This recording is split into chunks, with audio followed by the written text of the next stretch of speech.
And here to talk to us more about the latest inflation print and the impact of government's outstanding debt is One News Business Editor Regina Hing. Regina, welcome to the big story.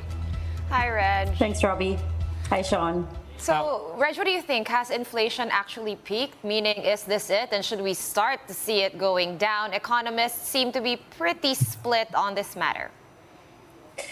That's absolutely right, Sean. They are pretty divided. I'm going to give it to you straight. It does look like we're in for higher prices for the rest of the year. Even the Bangko Sentral is saying that. And most of the analysts, I have to say, that we've talked to say that we're not at the peak yet. May tataas pa ang mga presyo. So some are saying that it could peak in October or November, but it's really hard to predict at this point kasi nga, as the story earlier pointed out, a lot of this is still due to the fallout from the war in Ukraine.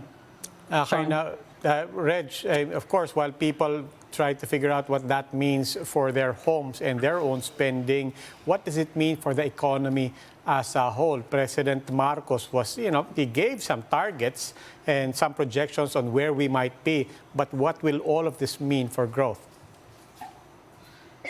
Robbie, the short answer is it's going to be that much harder to hit the growth targets, right? So for example, when you look at inflation pa lang, wala na tayo sa target that the government had set. The original target was what? 2 to 4%. Ngayon, ang average natin for the whole year is 4.7 na. And again, July alone was 6.4%, right? So it's good to have these targets, but remember that they're also just guideposts, right, towards what we're, in terms of what we're working towards. The other big impact, of course, is rate hikes.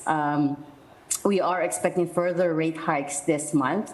Governor Medalla has already indicated that they're ready to raise interest rates again. They're meeting, by the way, on August 18. Again, the analysts are telling us that they expect at least 50 basis points increase, even though last month they already did a surprise increase of 75 basis points. So hindi pa kasya yung surprise rate hike. So now they have to move more aggressively, Robbie.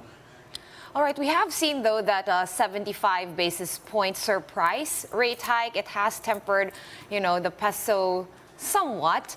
Regina, moving forward, though, with another rate hike, what does this mean for the average consumer? I mean, prices are high.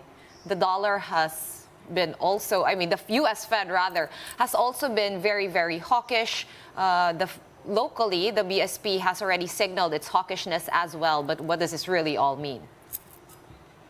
Look, it means that the Bangko Sentral is really trying to discourage spending, right? Because the interest rates are the primary mechanism by which the government can control inflation. That is the biggest, the biggest tool in the shed, basically. It means that it's going to be that much more expensive to take out car loans, housing loans, credit card loans, all sorts of loans, right? So again, the idea here is to discourage spending so that prices in turn don't shoot up so fast, so high.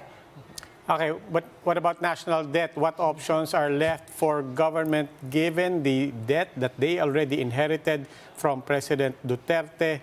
What are the options here? You ask the hard questions, Robbie. The debt that we are seeing right now is inherited, as you said. There is no option but to keep incurring debt because obviously the economy still has to run, right? President Marcos still has to make sure roads are built and airports and classrooms, even though we're deep in debt. One thing I would point out, I guess, it's important to note that not all debt is bad, right? Just like if you borrowed money to buy a house, you're gaining an asset at least, right? So as long as you're able to pay off the monthly amortizations, you're good, right? So same with the economy, as long as we can keep up with our repayments, as long as the revenue base through taxes keeps growing, then the creditors aren't worried. At the moment, yung national debt to total national debt to GDP is sitting at about 63.5%, which is a little high, a little above the recommended level. But so far, none of the foreign creditors or institutions are hitting the alarm button at the moment. So again, yung goal ng government is to try to get that down to about 60. So from 63.5 to 60%, that's not too far off. That goal is set for 2025. That's going to be very tricky to try to bring down the national debt, at the same time growing the economy while the peso is weak. That's right. Certainly quite a tricky balancing act right there. Thank you so much for your time. One News Business Editor Regina Hing.